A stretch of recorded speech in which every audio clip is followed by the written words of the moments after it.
Kisah Petani Mangga Kaya Raya yang Rendah Hati episode kelima.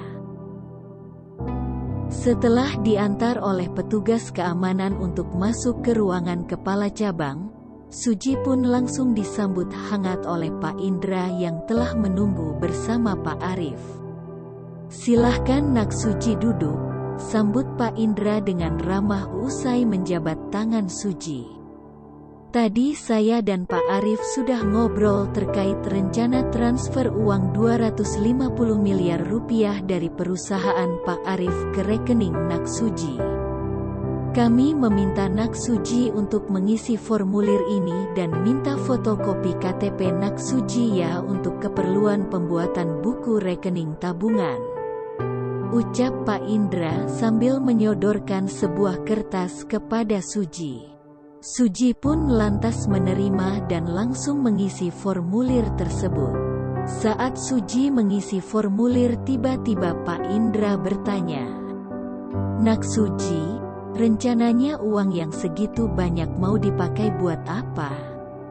Suji pun sesaat menghentikan aktivitasnya mengisi formulir itu, dan sempat terdiam untuk berpikir menjawab pertanyaan Pak Indra tadi. "Belum tahu nih Pak," jawab Suji dengan singkat sambil tersenyum. Mendengar jawaban dari Suji, Pak Indra pun langsung ikut tersenyum.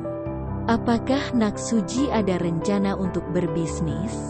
Suji pun kembali hanya tersenyum.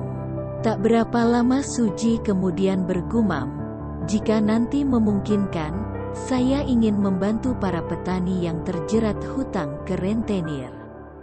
Sungguh sangat kasihan mereka Pak, tak sedikit petani yang sawahnya dirampas karena tak mampu bayar hutang." Suji kemudian kembali melanjutkan mengisi formulirnya.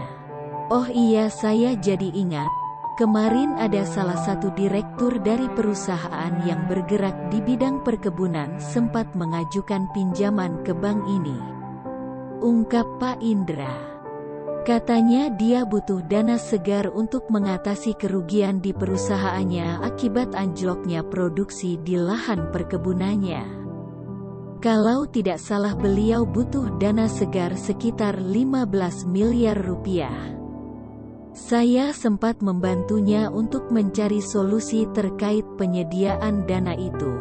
Namun hingga kini masih belum dapat. Kebetulan pimpinan saya di pusat juga masih belum menyetujui terkait pinjaman itu.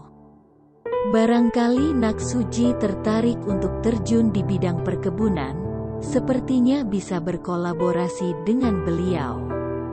Suji pun kembali menghentikan sementara aktivitasnya. Kemudian Suji bertanya, "Itu di daerah mana Pak ya lokasi lahan perkebunannya?" "Di daerah perbatasan Kabupaten Indramayu dan Cirebon. Kalau tidak salah lahan perkebunannya mencapai 500 hektar, ucap Pak Indra. "Oh iya, saya kayaknya pernah dengar perusahaan perkebunan di daerah itu Pak," Suji menanggapi.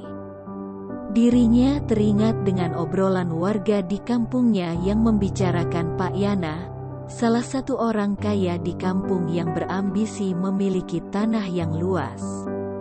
Seperti tanah yang dimiliki perusahaan yang diceritakan oleh Pak Indra barusan. Ambisi itu sering disampaikan Pak Yana ke warga jika dirinya akan memiliki tanah yang luas seperti perusahaan itu. Sehingga berbagai macam cara dilakukannya. Salah satunya yakni dengan mengambil alih paksa lahan warga yang mempunyai hutang ke Pak Yana. Tak terasa, Suji pun telah selesai mengisi formulir untuk membuat rekening tabungan.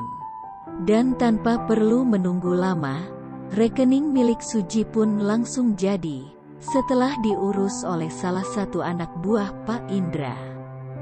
Disusul dengan transfer uang sebesar 250 miliar rupiah dari rekening perusahaan Agro Petani Nusantara ke rekeningnya Suji. Pada saat bersamaan tiba-tiba handphone milik Pak Indra berbunyi. Saat dilihat ternyata panggilan tersebut berasal dari Pak Rocky. yakni direktur perusahaan di bidang perkebunan yang sebelumnya Pak Indra ceritakan. Pak Indra pun meminta izin ke Pak Arif dan Suji untuk mengangkat panggilan tersebut. "Halo, bagaimana kabarnya Pak Rocky?" sapa Pak Indra. "Alhamdulillah sehat," jawab Pak Rocky di ujung telepon sana. "Maaf Pak Indra mengganggu waktunya. Ini terkait rencana pinjaman uang 15 miliar rupiah yang tempo hari saya ajukan untuk keperluan di perusahaan saya. Kebetulan ada perubahan rencana Pak. Saya bersama keluarga akan pindah ke Palangkaraya pada minggu depan. Di Palangkaraya saya akan menemani orang tua saya. Kasihan orang tua saya di rumah tidak ada yang mengurusi," ujar Pak Rocky. "Jadi saya berencana akan menjual perusahaan saya beserta seluruh asetnya, salah satunya yakni lahan perkebunan seluas 500 hektar.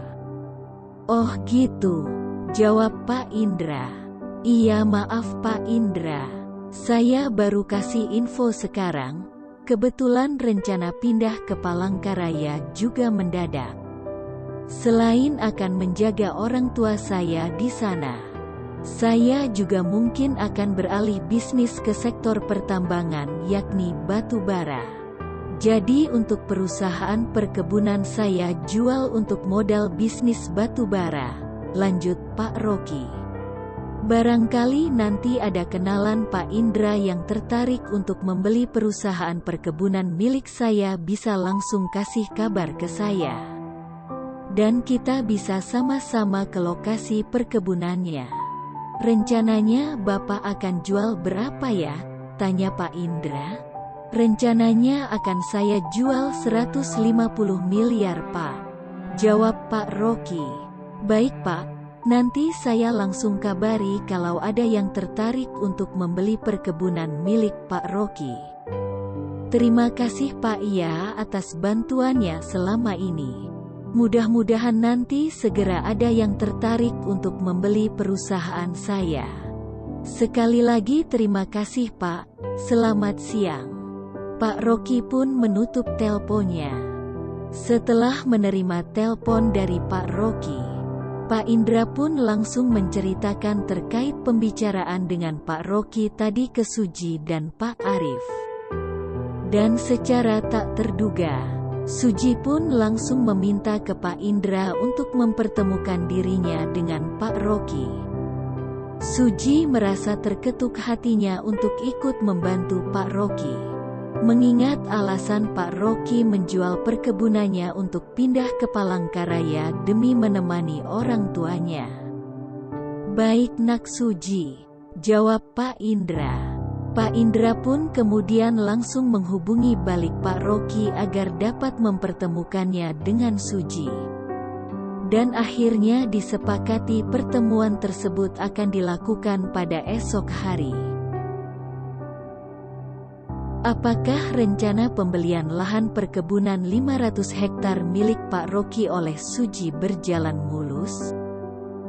Temukan jawabannya di cerita selanjutnya Kisah Petani Mangga Kaya Raya yang Rendah Hati episode ke-6.